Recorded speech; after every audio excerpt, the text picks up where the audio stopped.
ओम शांति। आज है 15 अगस्त 2022 के ईश्वरीय महावाक्य। सर्वप्रथम सभी भाई बहनों को 15 अगस्त की बहुत बहुत बधाई हो। अब पहले सुनते हैं मुरली के मुख्य पॉइंट्स। बाबा ने कहा, तुम देवता धर्म के थे, परंतु पतित होने के कारण अपने को देवी देवता कहला ना सके, इसलिए फिर से पवित्र बन अपने देवी देवता धर्म में आ जाओ। मनुष्य व्रत रखते हैं भोजन ना खाने का, परंतु बाप कहते हैं तुम विष नहीं खाओ। विश्व का मालिक बनना है तो मनुष्य से देवता बनने का पुरुषार्थ करो। इस समय सभी आत्माओं में खाद पड़ी है। बाबा ने कहा, मैं सोनार हूँ, बच्चों को भट्ठी में डाल देता हूँ, जिससे तुम सच्चा सोना बन मेरे साथ घर चले जाएंगे। जैसे जेवर से किचड़ा निकालने के लिए उसे आग में डाला जाता है, ऐसे तुम्हारी है योग अग्नि, जिससे आत्मा की खाद भस्म हो जाती है। फिर बाबा ने कहा, मैं धोबी भी हूँ, तुम्हारी आत्मा को धोने आता हूँ। तुम्हें सिर्फ बाप को याद करना है। योग में रहने से ही तुम विश्व के मालिक बन सकते हो। तुम बच्चों को आत्म अभिमानी बन अब परमात्मा को याद करना है और उनसे वर्षा लेना है। याद करेंगे तो ही रक्षा होगी, याद ही नहीं करेंगे तो बाप रक्षा क्या करेंगे। और लास्ट में बाबा ने कहा, हे मेरे लाडले बच्चे, अब विकारों का दान दो तो तुम सर्वगुण संपन्न बन देवता बन जाएंगे। दुख का ग्रहण छूट जाएगा और सुख धाम के मालिक बन जाएंगे। बच्चे खबरदार रहना, कभी किसी को दुख नहीं देना। बाप दुख हरता सुख करता है, तो तुम भी ऐसे बनो। और अब सुनते हैं महावाक्यों को विस्तार से। मुरली का सार। मीठे बच्चे, तुम हो ईश्वर के अडोप्टेड बच्चे। तुम्हें पावन बन पावन दुनिया का वर्षा लेना है। यह अंत का समय है, इसलिए पवित्र जरूर बनना है। प्रश्न, इस समय के मनुष्यों को ऊंट पक्षी शुतुरमुर्ग का टाइटल दे सकते हैं, क्यों?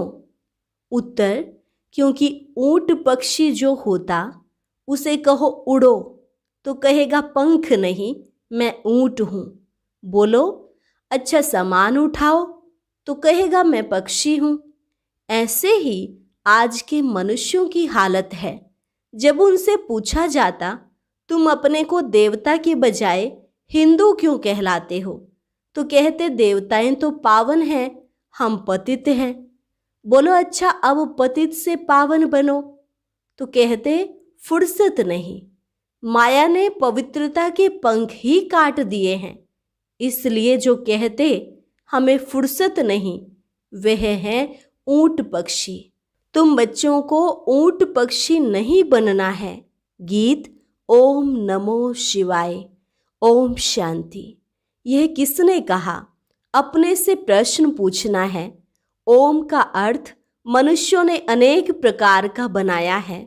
बाबा कहने से एक सेकंड में वर्षे के अधिकारी बन जाते हैं। बच्चा पैदा हुआ, कहेंगे वारिस पैदा हुआ। फिर सगीर से बालिग होता है। यहाँ भी ऐसे है। बाबा को जाना, पहचाना और वर्षे का मालिक बने। यहाँ तो तुम बड़े हो ही। आत्मा को बाप का परिचय मिला, सेकंड में बाप का वर्षा लिया। बच्चा पैदा होने से ही समझेंगे, बाप की जायदाद का वर्षा पाएंगे। यह है बेहद का बाप। कहते हैं, हे बच्चे, आत्मा ने जाना बाप आया हुआ है। तुम बच्चे जानते हो, हम बाप से कल्प कल्प राजधानी लेते हैं। जैसे तुम सेकंड में विश्व के मालिक बन जाते हो।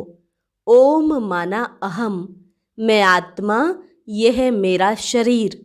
मैं आत्मा किसका बच्चा हूँ? परमात्मा का। बाप भी कहते हैं, मैं ओम परम आत्मा हूँ, मुझे अपना शरीर नहीं है। कितनी सहज बात है। वह समझते हैं ओम माना भगवान, तो सब भगवान हो गए। भगवान तो है ही एक। वह कहते हैं मैं तुम्हारा बाप हूँ। परमात्मा माना परमात्मा, जिसको सारी दुनिया पुकारती है, हे पतित पावन आओ। ऐसे कोई भी नहीं कहेंगे कि परम पिता परमात्मा की आत्मा मेरे द्वारा तुमको राजयोग सिखलाती है। किसको पता ही नहीं है। ना मालूम होने कारण श्री कृष्ण को भगवान का नाम लिख दिया है। उसने राजयोग सिखलाया, वह पतित पावन उसको कह नहीं सकते। वह तो है स्वर्ग का पहला बच्चा। जो पहले में है वो पिछाड़ी में भी होगा, इसलिए उनको श्याम सुंदर कहते हैं। पहले नंबर में है श्री कृष्ण। फिर 84 जन्मों के बाद उनका नाम ब्रह्मा अडोप्ट होता है। बाप आकर बच्चों को अडोप्ट करते हैं। तुम हो अडोप्टेड बच्चे, ईश्वर के बच्चे। तुम्हारी माँ भी है, बाप भी है, प्रजापिता भी है। फिर बाप कहते हैं इनके मुख से कहता हूँ तुम मेरे बच्चे हो। तुम कहते हो बाबा हम आपके हैं, आपसे वर्षा लेने आए हैं। बुद्धि भी कहती है बाप आता जरूर है, कब आते हैं यह भी विचार की बात है ना। कहते हैं पतित पावन आओ, तो जरूर पतित दुनिया का अंत हो तब तो आऊं ना। इसको कहा जाता है कल्प की आदि और अंत का संगम। अंत में सब पतित हैं, आदि में है सब पावन। अंत में पतित दुनिया का विनाश होता है, पावन दुनिया की स्थापना होती है। फिर वृद्धि को पाते जाते हैं, गाया भी जाता है ब्रह्मा द्वारा स्थापना। यह है त्रिमूर्ति। तुम जानते हो शिव बाबा के बच्चे सब ब्रदर्स हैं। फिर जब रचना होती है तब भाई बहन बनते हैं। मात पिता क्यों कहते हो? भविष्य वर्षा लेने के लिए।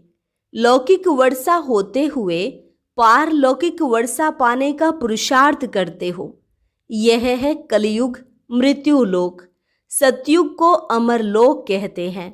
यहाँ तो सब मनुष्य अकाले मर पड़ते हैं। सतयुग है दैवी दुनिया। आदि सनातन देवी देवता धर्म कहा जाता है। हिंदू धर्म तो कोई है नहीं। आदमशुमारी जब निकलती है तो पूछते हैं आप किस धर्म के हो? हम कहते हैं हम ब्राह्मण धर्म के हैं, तो वो लोग हिंदू धर्म में लगा देंगे, क्योंकि वह ब्राह्मण भी हिंदू धर्म में आ जाते हैं। आर्य समाजी लोग जो हैं उनको हिंदू धर्म में लगा दिया है। वास्तव में हिंदू धर्म तो कोई है नहीं। यूरोप में रहने वालों को यूरोप धर्म वाला थोड़े ही कहेंगे। धर्म तो क्रिश्चियन है ना। क्राइस्ट ने क्रिश्चियन धर्म स्थापन किया। अच्छा, हिंदू धर्म किसने स्थापन किया? तो बेचारे मूंझ पड़ते हैं, कह देते हैं गीता द्वारा स्थापन हुआ। तो समझाया जाता है गीता के द्वारा तो आदि सनातन देवी देवता धर्म की स्थापना हुई। तुम तो देवता धर्म के हो, तो कहते हैं देवताएं तो बहुत पवित्र थे, हम तो पतित हैं, हम अपने को देवी देवता कैसे कहलाएं? तो समझाया जाता है अच्छा पवित्र बनो, फिर से देवी देवता धर्म में आ जाओ। तो कहते हैं फुर्सत कहाँ? आपकी यह तो बहुत नई बातें हैं। बरोबर हम आदि सनातन देवी देवता धर्म के हैं, पूजते भी भारतवासी देवी देवताओं को हैं, परंतु पतित होने के कारण अपने को देवता कहला नहीं सकते। अच्छा, आकर पावन बनो तो कहते फुर्सत नहीं। बाबा कहते हैं तुम तो ऊंट पक्षी हो। पूछा जाता है तुम देवता क्यों नहीं कहलाते? तो कहते हैं हम पतित हैं। अच्छा, पतित से पावन बनो तो कहते फुर्सत नहीं। ऊंट पक्षी को कहो उड़ो तो कहेगा पंख नहीं, ऊंट हूं। बोलो अच्छा सामान उठाओ तो कहेगा हम तो पक्षी हूं। तो बाप भी कहते हैं माया तुम्हारे पवित्रता के पंख काट देती है। अब सावन के महीने में शिव की पूजा करते हैं, व्रत रखते हैं, तुम्हारे लिए सावन मास है ज्ञान बरसात का। तुम पवित्र बन पवित्र दुनिया का मालिक बनते हो। मनुष्य व्रत रखते हैं भोजन न खाने का। बाप कहते हैं विष नहीं खाओ। इस पर भी समझाना पड़ेगा। शिव को बहुत पूजते हैं। अब शिव बाबा कहते हैं पवित्रता का व्रत रखो। मैं आया हूँ पवित्र देवी देवता धर्म स्थापन करने। यहाँ तो पावन कोई है नहीं। पवित्र देवी देवता होते हैं सतयुग में। वह विष से पैदा नहीं होते, नहीं तो उनको संपूर्ण निर्विकारी क्यों कहते। लक्ष्मी नारायण राधे कृष्ण आदि को कहते ही हैं संपूर्ण निर्विकारी। यहाँ तो सब पतित हैं जिनमें कोई गुण नहीं है। खुद कहते हैं हम पतित नीच हैं। बाप कहते हैं मेरी मत पर चलकर तुम संपूर्ण निर्विकारी बनो तो तुम इन लक्ष्मी नारायण जैसा मालिक बनेंगे। तुम्हारी पढ़ाई कितनी भारी है। मनुष्य से देवता बनने का पुरुषार्थ करो। विश्व का मालिक बनना है। सतयुग में देवी देवताओं का राज्य था ना। अब फिर से देवी देवता धर्म की स्थापना हो रही है। तुम पवित्र बन स्वर्ग का वर्षा लेते हो। स्व माना आत्मा। आत्मा को राजाई मिलती है। उनको स्वराज्य कहा जाता है। मनुष्य तो है देह अभिमानी। देह अभिमान से कहते हैं हमारा राज्य।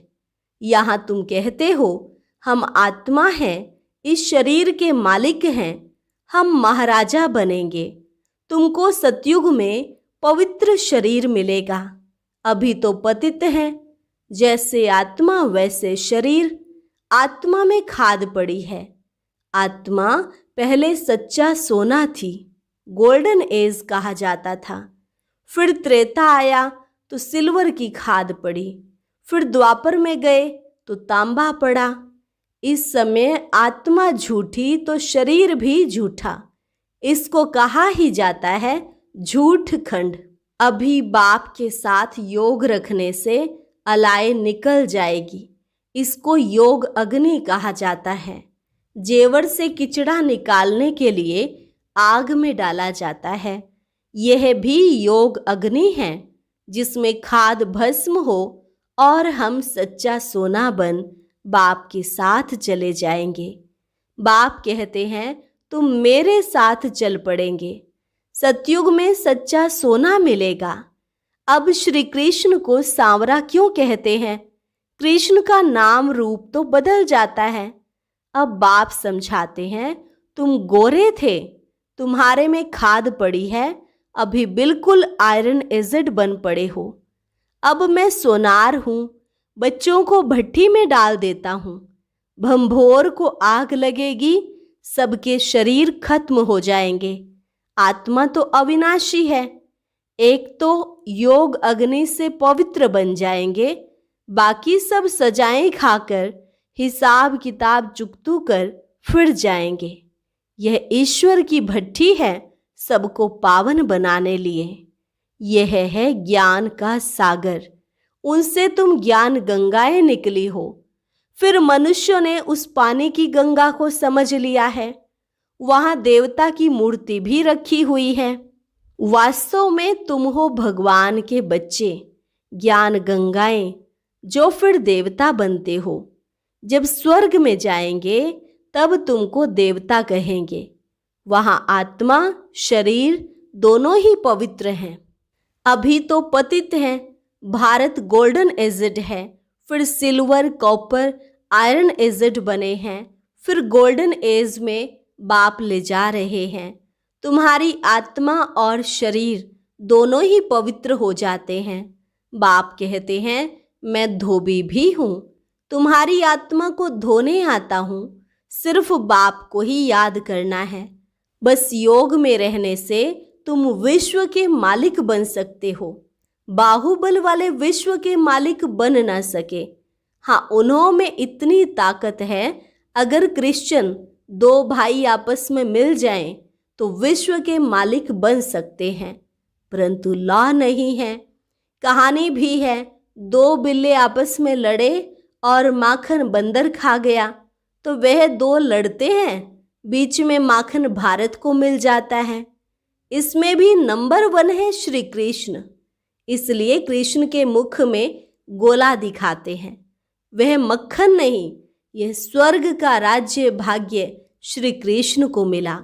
बाप समझाते हैं सब विनाश हो जाएगा और फिर तुम मालिक बन जाएंगे। उसके पहले बाप की श्रीमत पर जरूर चलना पड़े।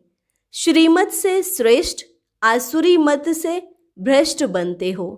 यह है आसुरी पतित दुनिया, एक भी पावन नहीं। पावन दुनिया में एक भी पतित नहीं होता है। अभी तो सब पतित हैं, गाते भी हैं पतित पावन सीताराम। हम सीताएं रावण की जेल में पड़ी हैं, पुकारती हैं हे राम आकर छुड़ाओ, पावन दुनिया में ले चलो।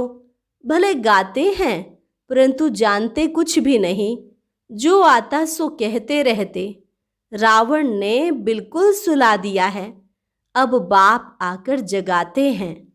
परम पिता परमात्मा पतित पावन जो सृष्टि का रचयिता है, उनकी बायोग्राफी को हम जानते हैं।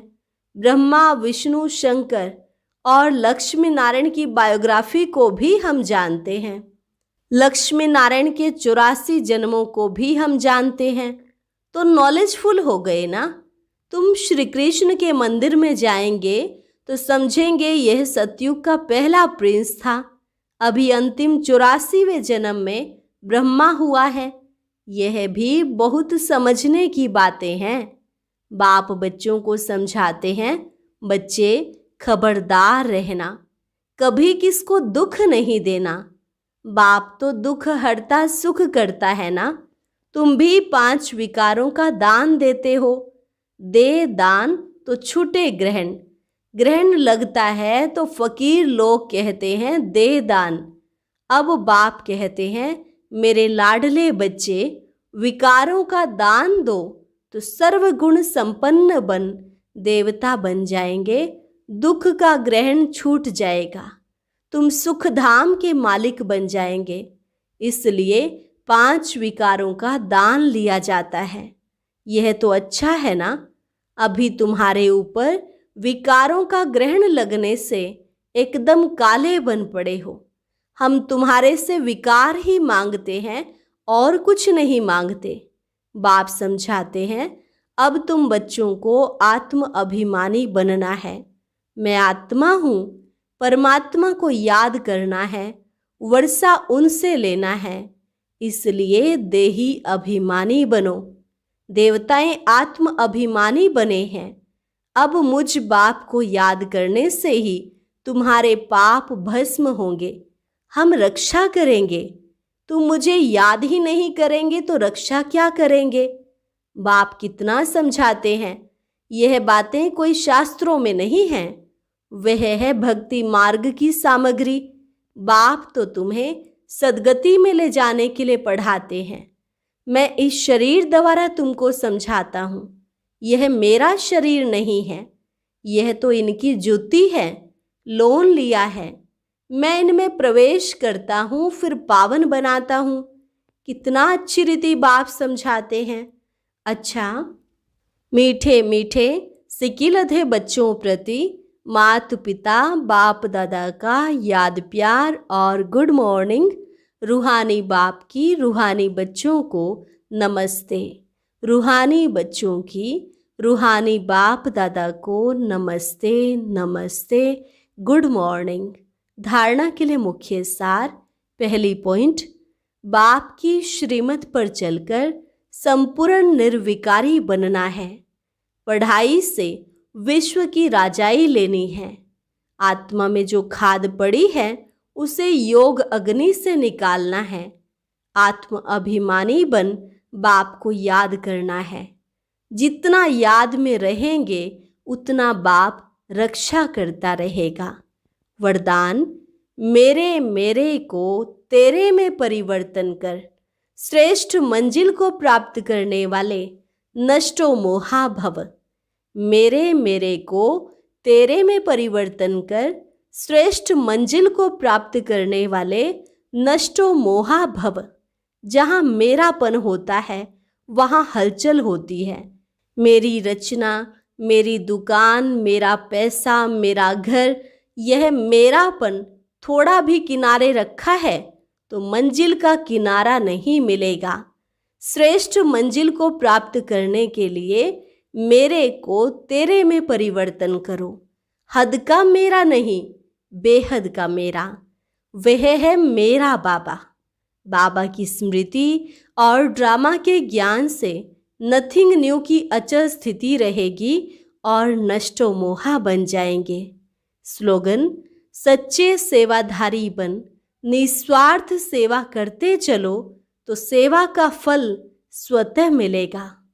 सच्चे सेवाधारी बन, निस्वार्थ सेवा करते चलो तो सेवा का फल स्वतः मिलेगा।